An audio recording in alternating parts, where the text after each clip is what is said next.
यहाँ x ये given है, यहाँ f ये भी गिवन है, और समांतर माध्य हमको क्या करना है। तो यहाँ देखिएगा x लिख रहा हूँ 0.1, 0.2, 0.3, 0.4, 0.5 और 0.6। 0.1, 0.2, 0.3, 0.4, 0.5, 0.6।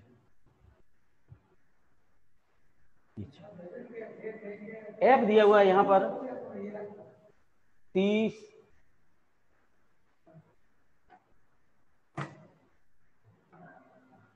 60, 30, 60, 20, 40, 10, 50, 20, 40, 10 और ये 50, ये दिया गया है।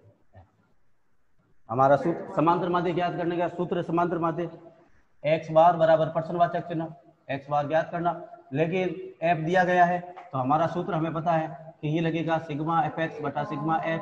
ये दिमाग में हमारे सेट हो गया। अब इस सूत्र को देखते हैं। तो सूत्र में fx लाना है तो fx लाएंगे, फिर उसकी जोड़ करेंगे सूत्र के अनुसार। तो fx तो हमारे पास कहीं है ही नहीं, fx लाने के लिए f और x का क्या करेंगे, गुणा। fx का गुणा। अब गुणा करते समय ध्यान रखना, इस पॉइंट को भूल जाओ, अभी ये ध्यान रखना, पॉइंट को भूल जाओ। 30 का 1 से गुणा कर दो, 30 × 1 बराबर 30। कितने अंकों के बाद पॉइंट है, देखिए 1 अंक के बाद पॉइंट है, देखो। तो यहाँ 1 अंक के बाद पॉइंट लगा, ये कितने बन जाएंगे, 3। ये ध्यान रखना, इसको भूल जाओ, 1 अंक के बाद पॉइंट लगाओ तो यहाँ बन जाएगा ये 3। अब देखो इस पॉइंट को भूल जाओ, 2 का 60 से गुणा कर लो तो कितना हो जाएगा, 120 हो जाएगा। कितने अंकों के बाद पॉइंट है, 1 अंक के बाद, ये पॉइंट लगा दो तो यहाँ 12 बन जाएंगे। फिर ये देखिए 20 का 3 से गुणा करेंगे तो 60 होंगे। कितने अंकों के बाद पॉइंट लगेंगे, 1 अंक के बाद, ये 6 हो जाएगा। फिर 40 का 4 से गुणा करेंगे, 4 चौक 16। कितने अंकों के बाद, 1 अंक के बाद पॉइंट, ये 16 हो जाएगा। ध्यान रखना। फिर यहाँ पर देखिए 10 का 0.5 से गुणा, पॉइंट को भूल जाओ, 50 हो जाएगा। 1 अंक के बाद पॉइंट, ये 1 अंक के बाद पॉइंट, ये 5 हो जाएगा। 50 का 6 से गुणा कर लो, 300। कितने अंकों के बाद पॉइंट है, देखिएगा 1 अंक के बाद पॉइंट, ये 1 अंक के बाद पॉइंट, ये हो जाएगा। तो ये पॉइंट लगाते समय ध्यान रखना कि 1 अंक के बाद पॉइंट। यहाँ गड़बड़ कर देते हैं, तो पॉइंट कैसे लगाना ये भी मैंने आपको यहाँ बता दिया, आपसे कोई गड़बड़ नहीं है। अब उसके बाद में देखिए सिग्मा करना, सिग्मा किसका, fx का। तो fx का सिग्मा करते हैं यहाँ, ये सिग्मा fx यानी जोड़ करते हैं fx के। तो जोड़ करते तो 12 और 3 15, 15 20 21 36 37 42 और ये 42 और 30 कितने हो गए, 72। इनका योग कितना हो जाएगा, 72। एक बार चेक कर लेते हैं। 5 11 11 11 11 11 6 12 14 17 17 20 22 22 का 2 हासिल के 3 3 दूनी 6 और 3 6 7 और 1 8। इनका योग कितना हो रहा है, 82 हो रहा है। देखिए 3 2 5 5 और 6 11 11, ये 17 17 20 22 22 का 2 हासिल के 2 5 5 और 1 6 6 और 1 7। ये हो जाएगा इसका योग, सिग्मा fx हो जाएगा यहाँ पर, ये आपका योग हो जाएगा 72। उसके बाद में यहाँ पर देखिएगा सिग्मा f है, f की जोड़ करनी, तो f की जोड़ करेंगे यहाँ, ये f की जोड़ 0 0 0 0 0 6 3 9 9 11 11 4 15 15 और 16 16 और 21, ये 210, ये सिग्मा f। देखिए fx की जो योग कर दी। अब देखो सूत्र में वैल्यू रखेंगे अपन यहाँ, x बार बराबर सिग्मा fx, ये जोड़ पड़ी 72 बट्टा सिग्मा f यानी 210। देखो ये थोड़ा सरल कर सकते हैं, 3 से ऊपर नीचे काट दो भले, 3 दूनी 6 4 3 12 7 21 0। आगे यह 2 से काट लीजिए भले, 2 से कटेगा, 3 दूनी 6 5 दूनी 10, ये 12 बार।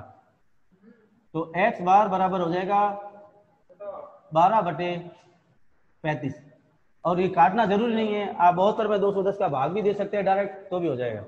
ऊपर नीचे पहले 3 से काटा, फिर 2 से काटा, इस प्रकार ऊपर नीचे काट के थोड़ा सरल कर सकते हैं। काटना तो आता है, एक ही पहाड़ा बोला, पहले 3 का पहाड़ा बोला, 3 दूनी 6, 1 बचेगा, 4 3 12 24 बार कटा, 7 21, 0 का 0, फिर 2 से काटा, 2 एकम 2, 2 दूनी 4, 35 को 2 से काटा, 2 तिया 6 और 5 दूनी 10, 12/35, और 12 जो 35 आया है इसको सरल कर दीजिए तो उत्तर आ जाएगा। कैसे? 12 को यहां लिखना, 35 को यहां लिखना, 35 के पहाड़े में 12 नहीं आते हैं, 35 के पहाड़े में 12 आते हैं क्या? नहीं आते, तो सीधा डायरेक्ट लग जाएगा पॉइंट और यहां लग जाएगा 0। अब 35 का पहाड़ा बोलना अपन को कितनी बार बोले? 120 आ जाए या उससे कम हो जाए, तो 35 का पहाड़ा हम 3 बार बोलते हैं, 105 आ जाते हैं। अगर 4 बार बोलेंगे तो 140 आ जाएंगे, इससे ज्यादा आ जाएंगे। तो 4 बार तो हम 35 का पहाड़ा बोल नहीं सकते, इससे ज्यादा बार तो बोल नहीं सकते जिसका भाग दे रहे हैं, तो 3 बार बोलेंगे तो यहाँ आ जाएगा 105।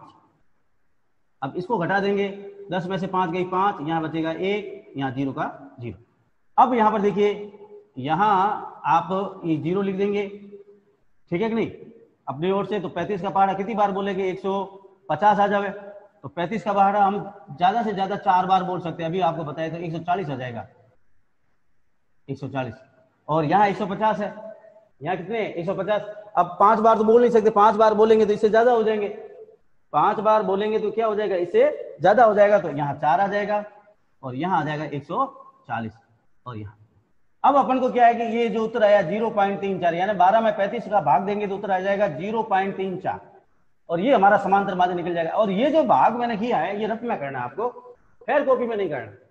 फेयर कॉपी में डायरेक्ट इसका उत्तर लिखना है आपको, ये भाग जो करना है वो रफ में करना है, और भाग करना आपको आना चाहिए, उसके बिना ये सवाल होगा नहीं। तो इस प्रकार ये भाग रफ कॉपी में करते हुए इस प्रकार ये उत्तर निकालना है आपको। तो इस प्रकार ये पॉइंटों वाला सवाल है। अब इसके बाद में ये सब इसी प्रकार सवाल करने, एक थोड़ा हटकर सवाल है, वो हटकर सवाल मैं करवाने जा रहा हूं आपको, ठीक है कि नहीं? एक सवाल मैं करवाने जा रहा हूं।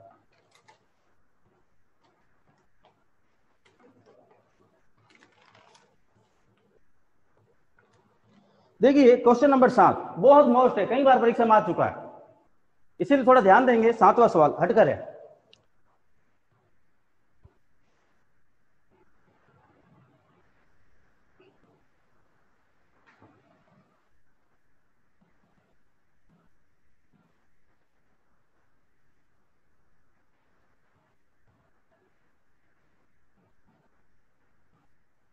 सातवां सवाल, इसके अंदर समांतर माध्य आपको गिवन है।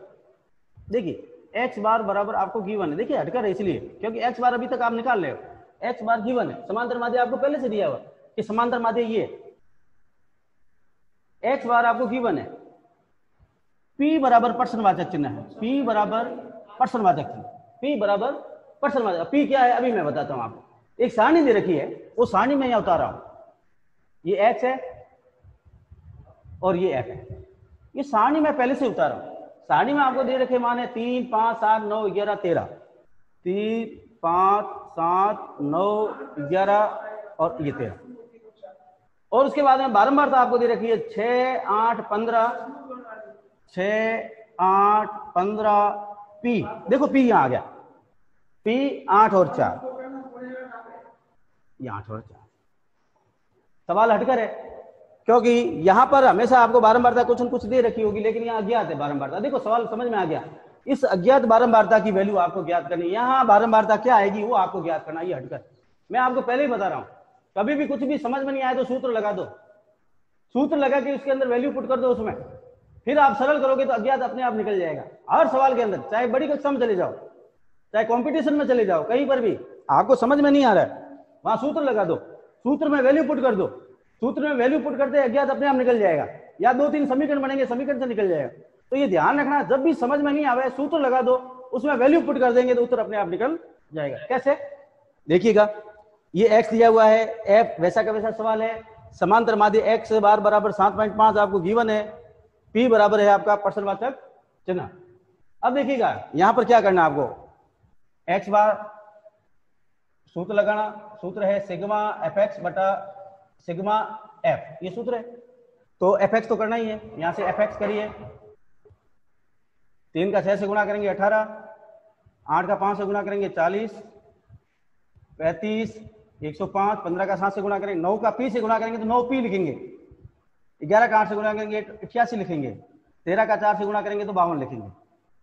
ये इस प्रकार इसको गुणा करेंगे।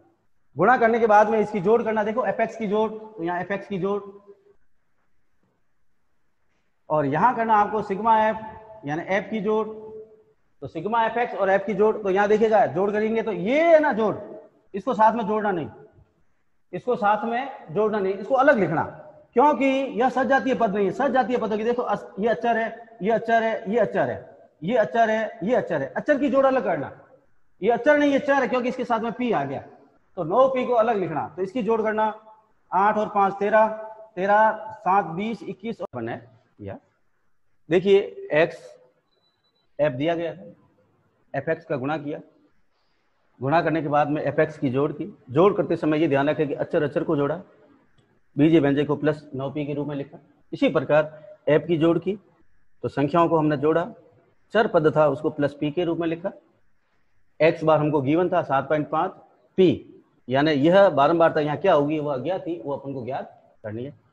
तो सिग्मा fx किया 303 प्लस 9p आया, सिग्मा f किया 41 प्लस 9p आया, और x बार ज्ञात करने का सूत्र है सिग्मा fx बटा सिग्मा f। यहाँ हमने वैल्यू पुट की, सिग्मा fx के स्थान पर लिखा 303 प्लस 9p और सिग्मा f के स्थान पर लिखा 41 प्लस p। ये लिखने के बाद में देखिएगा आगे क्या करना है, इसको थोड़ा ध्यान दीजिएगा। यहाँ बटा a किया, यहाँ लिखेंगे वज्र गुणा करने पर,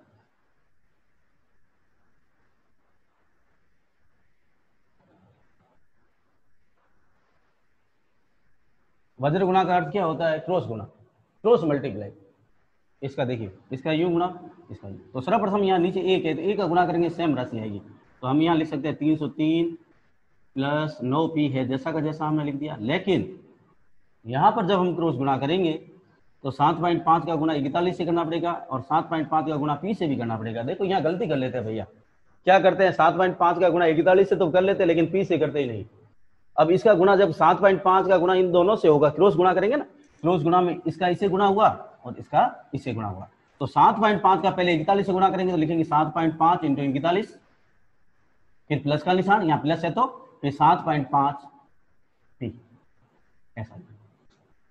अब यहाँ पर देखिए इसको सरल करेंगे, यहाँ ये इक्वेशन है, तो 303 प्लस 9p बराबर, अब 7.5 का 41 से गुणा करना, तो यहाँ अपने गुणा करके देख लेते हैं, 41 से गुणा करते हैं, 5 7 20 2 28 और 30, 5 7 0 और 3। कितने अंकों के बाद पॉइंट है, देखो एक अंक के बाद पॉइंट है, तो यहाँ एक अंक के बाद पॉइंट लगा, तो इसका मान कितना आ जाएगा 307.5 प्लस 7.5 p।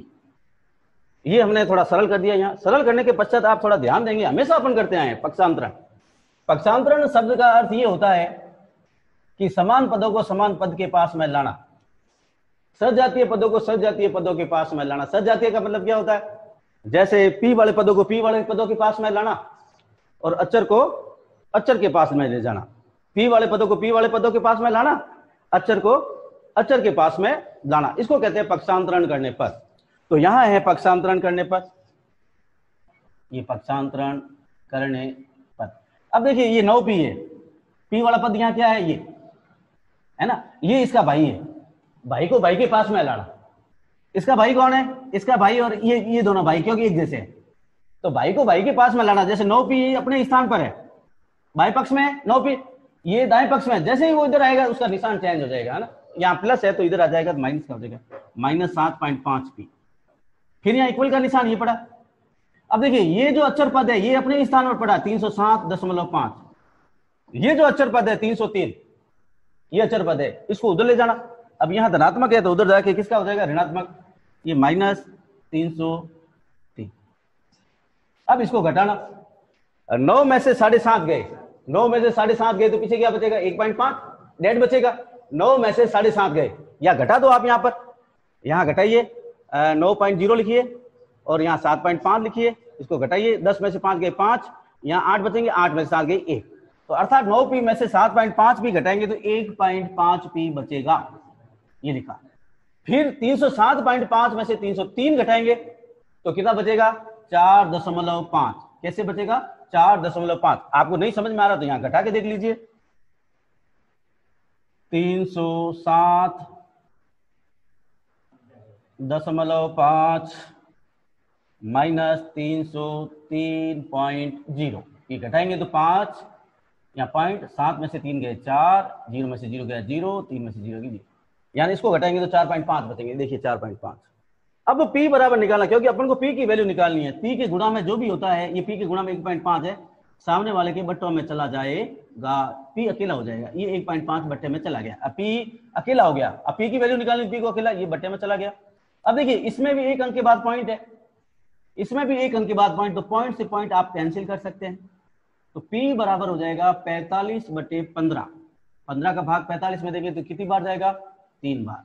15 तिया 45। इस प्रकार p की वैल्यू निकल जाएगी। तो इस यहाँ p गया था, यानी यहाँ बारंबारता क्या आनी थी? 3। यहाँ बारंबारता क्या आनी थी? 3। तो इस प्रकार अब आप इसको क्या है कि प्रूव दैट भी कर सकते हो। कैसे प्रूव दैट? p हट गया, p के स्थान पर 3 लिख दिया, 3 का 9 से गुणा करेंगे, यहाँ क्या आएगा? 27। फिर आप समांतर माध्य इसका निकालो। समांतर माध्य अगर ये सेम आ जाता है 7.5, है ना, p की वैल्यू रख दी, यानी बारंबारता अज्ञात थी, हमने p की वैल्यू रख दी। फिर हम इसको सरल करके अगर हम समांतर माध्य निकालते हैं, अगर ये सेम आ जाता है, इसका मतलब जो हमने p का मान निकाला बिल्कुल सही है, नहीं तो कहीं न कहीं त्रुटि।